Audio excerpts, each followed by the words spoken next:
As a young boy, my educated dad encouraged me to find a safe job. But my rich dad encouraged me to begin acquiring assets that I loved. If you don't love it, you won't take care of it. I collect real estate simply because I love buildings and land. I love shopping for them, and I could look at them all day long.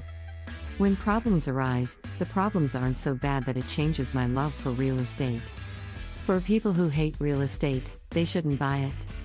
I also love stocks of small companies, especially startups, because I am an entrepreneur, not a corporate person. In my early years, I worked in large organizations, such as Standard Oil of California, the U.S. Marine Corps, and Xerox Corporation. I enjoyed my time with those organizations and have fond memories, but I know deep down, I am not a company man. I like starting companies, not running them. So my stock buys are usually of small companies. Sometimes I even start the company and take it public. Fortunes are made in new stock issues, and I love the game. Many people are afraid of small cap companies and call them risky, and they are. But that risk is diminished if you love what the investment is, understand it, and know the game. With small companies, my investment strategy is to be out of the stock in a year. On the other hand, my real estate strategy is to start small and keep trading up for bigger properties and, therefore, delay paying taxes on the gain. This allows the value to increase dramatically. I generally hold real estate less than 7 years. For years, even while I was with the Marine Corps and Xerox, I did what my rich dad recommended. I kept my day job, but I still minded my own business. I was active in my asset column trading real estate and small stocks. Rich dad always stressed the importance of financial literacy. The better I was at understanding the accounting and cash management, the better I would be at analyzing investments and eventually starting and building my own company. I don't encourage anyone to start a company unless they really want to. Knowing what I know about running a company, I wouldn't wish that task on anyone.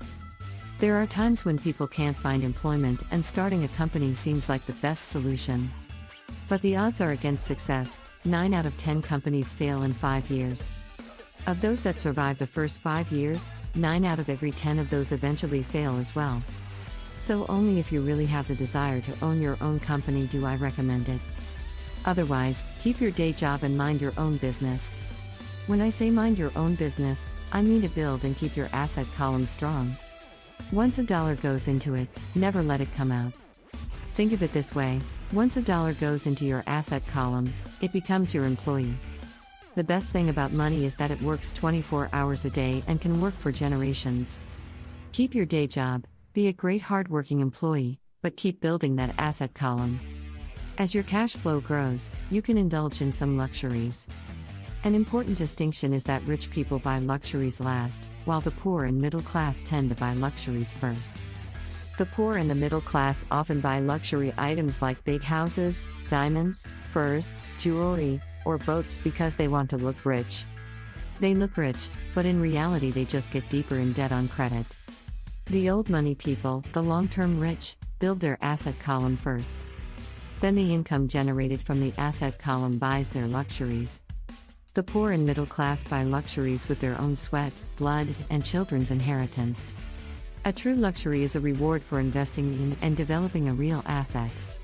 For example, when my wife Kim and I had extra money coming from our apartment houses, she went out and bought her Mercedes.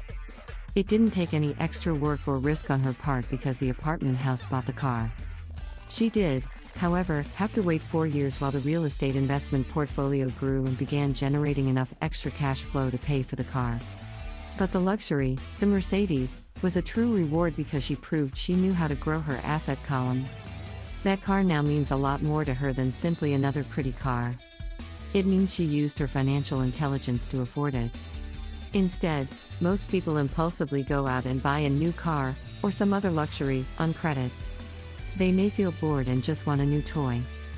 Buying a luxury on credit often causes a person to eventually resent that luxury because the debt becomes a financial burden. After you've taken the time and invested in and built your own business, you are now ready to learn the biggest secret of the rich, the secret that puts the rich way ahead of the pack.